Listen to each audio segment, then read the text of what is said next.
Bonjour, bonsoir. Cela dépend de l'ère à laquelle vous nous suivez. Il nous a été demandé de résoudre les conflits entre la RDC et le Rwanda, avant la négociation et pendant la négociation.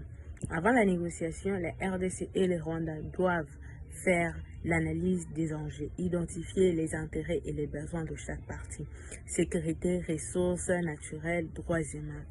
Constitution d'une équipe de négociation. Les deux pays doivent choisir des représentants compétents et respectés par les deux pays. Établissement d'un climat de confiance. Organiser des réunions informelles pour favoriser la communication. Requête d'informations. Étudier l'historique du conflit, les accords précédents et les positions de chaque partie. Pendant la négociation, l'écoute active. Chaque partie doit écouter attentivement les préoccupations de l'autre.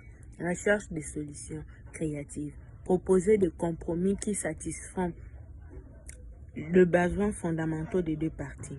La médiation. Faire un appel à un tiers neutre pour faciliter la discussion si nécessaire. Établissement d'un calendrier. Fixer des délais pour les décisions et les actions à entreprendre.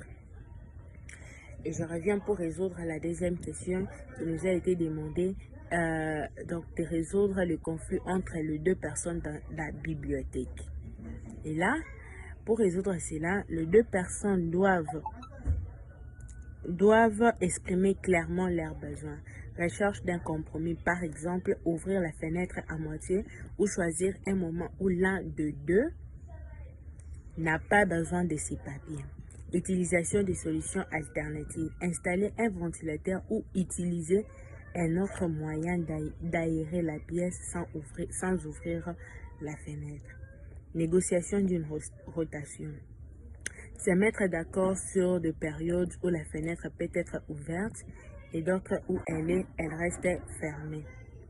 Je reviens pour répondre à la troisième question. Comment attirer l'attention de quelqu'un par nos yeux? Et là, on revient par la clarté et concision. Énoncez clairement votre message sans détour. Questions ouvertes. Posez des questions qui incitent à la réflexion et à la participation. Émotion et enthousiasme. Transmettre de l'énergie positive et de l'enthousiasme pour encourager l'interlocuteur. Adaptation au public. Ajustez votre discours selon les intérêts et les préoccupations de l'auditoire.